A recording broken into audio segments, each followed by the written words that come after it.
కొందరి దగ్గరికి తీసుకెళ్లారట, బాగు చేయండి బాగు చేయండి బాగు చేయండి, మా బిడ్డను బ్రతికించండి, మా బిడ్డకు ఫలానా వ్యాధి ఉంది, నా కుమారుడు ఇలా అయిపోతున్నాడు అని వారి దగ్గరికి తీసుకొని వచ్చారు కొందరి దగ్గరికి. కానీ వాళ్ళు బాగు చేయలేకపోయారు, ఆ దయ్యాన్ని వెలగొట్టలేకపోయారు, ఆ అపవిత్రాత్మ నుండి ఆ మనిషిని బాగు చేయలేకపోయారు. తన కుమారుని తండ్రి చెప్తా ఉన్నాడు, తన తండ్రి చెప్తున్నాడు, సాక్ష్యం చెప్తున్నాడు, మీ దగ్గరికి నేను తీసుకొని వచ్చాను కానీ వాళ్ళు బాగు చేయలేకపోయారయ్యా.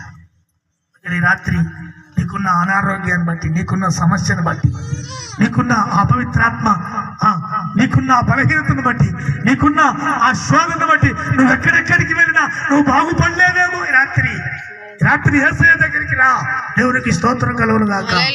హల్లెలూయా. ఆ దేవుని బిడ్డలు యేసు ప్రభు అన్నాడు, ఆ పిల్లవాడిని నా యొద్దకు తీసుకొని రాండి. దేవుని బిడ్డరా, ఆ పిల్లవాడి యేసు ప్రభు దగ్గరికి తన తండ్రి తీసుకొని రావటంతోనే ఆ పిల్లవాడి లో ఉన్న ఆ దెయ్యమంట విలవిల లాడిస్తూ ఉందంట, విలవిల ఆడిస్తూ ఉంది. అప్పుడు యేసు ప్రభు అన్నాడు, వీరికి ఎంతకాలం అయింది ఈ దెయ్యం బట్టి ఈ పరిస్థితికి వచ్చి, ఈ నీ బిడ్డ ఎంతకాలం అయింది అంటే, ఈ పిల్లవాడి తండ్రి బాల్యము నుండేనయ్యా. ఎప్పుడు బట్టి నీ దెయ్యం? బాల్యం నుండి బట్టి దెయ్యాలు చాలా టైం తీసుకుంటాయి, బాల్యం నుండే పడతాయి.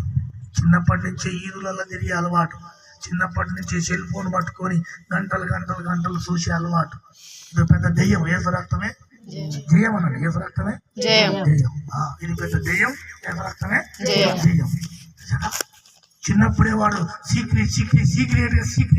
సీక్రెట్లు తాగుతూ ఉంటాడు, స్మోకింగ్ కొడతా ఉంటాడు.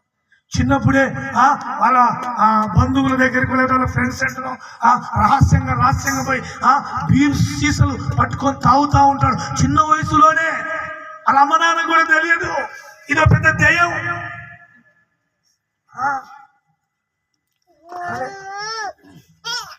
వాడు తాగిన మైకంలో ఏం చేస్తాడో తెలియదు, అదే సీస పగలగొట్టుకొని చేతులకు తీసుకుంటుంటాడు. తెలుసా? మధ్యకాలంలో యూట్యూబ్లో నేను ఒక రియల్ జరిగిన స్టోరీ చూచాను. సెల్ ఫోన్ చూస్తూ ఉంటే తల్లి వచ్చి, ఎరా నువ్వు రాసుకోకుండా సెల్ ఫోన్ చూస్తావా వర్క్ ఎంతసేపు, నువ్వు హోంవర్క్ పెట్టుకో అని గుంజింది. చిన్న బిడ్డ బాగానే ఉన్నాడు, సెల్ ఫోన్ గుంజుకుంటే వెనకమరలవి తల్లిని వేసేసాడు.